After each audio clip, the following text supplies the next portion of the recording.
Very big news for Newcastle United as Saudi Arabia Airlines drops a hint at Newcastle United fans on their Twitter page, whatever you want to call it. They say, stay tuned. TOONAD, of course, tuned. You can work that out yourself. But they have dropped a little hint, of course, probably going to be Newcastle United's new airline partner. But not only that, what does that mean for Newcastle United? Of course, the first thing you'll think of is FFP. It's going to lift financial fair play rules. Of course, we're going to get more. An actual number of how much more money they are going to bring in Newcastle United will probably not ever work that out. But let's take a look at what this does mean for Newcastle United. Now, as of recording, it's 20:01 in the afternoon, of course.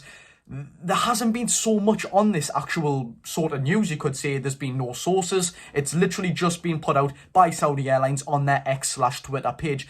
Now, there's not much to actually talk about, but it literally has just been put up by them. It's awaiting an announcement as of now, of course, 20:01. It's awaiting an announcement by the club. As you can guess, it is going to be our new airline partner. Yet again, the first thing you'll think of is it's going to be fantastic for our FFP revenue. It's going to be a lot easier to work our way around the transfer market, as it's always been a struggle with Newcastle United. We've come in, we've got fantastic funds, but we've not had the sort of player value to offlift. Our biggest offlift recently is 20 million in Alan Saint-Maximin. Now, of course, Saudi Airlines itself is owned by the Kingdom of Saudi Arabia. They are absolutely drenched in funds. Like, we're not going to get a substantial amount of money. I mean, I don't think that will. Of course, anything could happen. It's up to them. It's up to the club, whatever they'll work out. But I don't believe it's going to be a substantial amount of money. And one thing which I really want to get onto is, if you actually look at the video, which I will play now.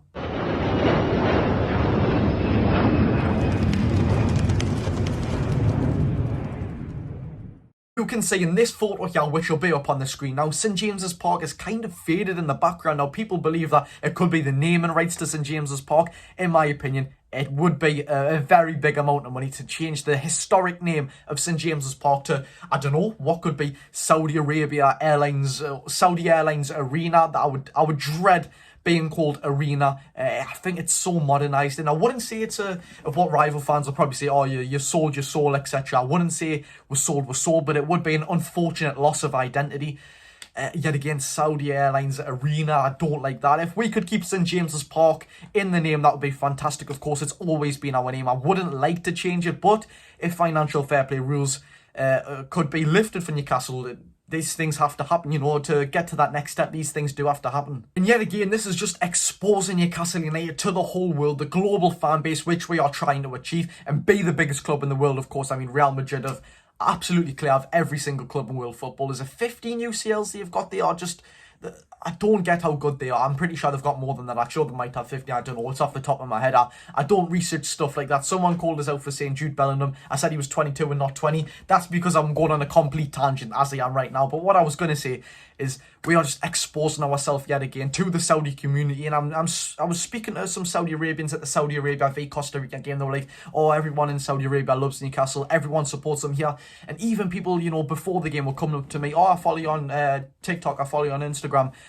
Saudi Arabia, Newcastle is absolutely massive there. Everybody loves them. And that's been helped with, yet again, Saudi Airlines and, of course, sponsors like Salah as well. We're seeing when Salah was lit up in the... I can't exactly remember where it was, but Salah was lit up with Newcastle United in a city, and it looked fantastic. Some of the development that's going on there is unbelievable. And even other YouTubers, like some of my close friends who've went over to Saudi Arabia, they say it's, you know, one of the nicest places to go. And the people just love Newcastle United, and it's absolutely fantastic. I really do love that we have a global fan base, all these different aspects and all these different cultures of life come to support one team on a weekend. It's absolutely fantastic. Now, as for Sandro Tonali, yet again, the Italian news are just all over the here, claiming that Fagioli was... he grassed Sandro Tonali, if you want to say grassed, or kind of snitched on Sandro Tonali to say that he was the one that got him into the illegal betting site or whatever. I've never even heard of an illegal betting site. Apparently there's 40 other Italian players included in this scandal. Apparently Sandro Tonali and Zaniolo are two big names that they wanted to use to kind of promote that betting is not good yet again. I mean, I'm never ever going to jump on anything to do with the Italian media unless it's confirmed by a very reliable source. But they're bringing out so so much new things every single day, and they've always had a bad reputation in the past. But also for Sandro Tonali, he was rumoured to be coming back to Newcastle United, obviously sent back from the Italian camp after dealing with Italian authorities, and I can 100% guarantee to you that Sandro Tonali was in training yesterday. I'm not going to say how I've got this information, as it is kind of private, and I'll never tell anybody this information, even my closest of friends, even my family. I'd probably never even mention it to my family.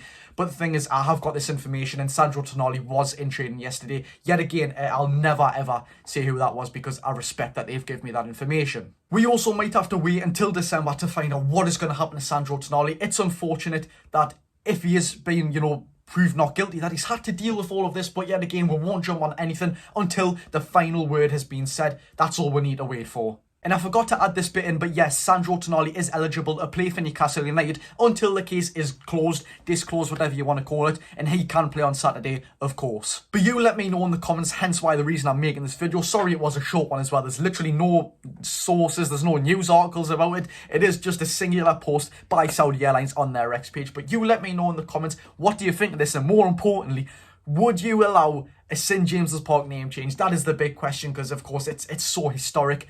It wouldn't be the same saying, oh, the away days to St James's Park is fantastic, the away days to Saudi Airlines Arena would be fantastic. But of course, that is just a speculation. Nothing is being confirmed that they are going to change the name. It's just a couple of guesses on Twitter. But you let me know in the comments, would you approve of that if it meant more FFP coming in? Thank you very much for watching today's video. Please smash the like button if you haven't already. Hit that subscribe button. I've been Jordy Josh. Thank you very much for watching. Go and enjoy your day.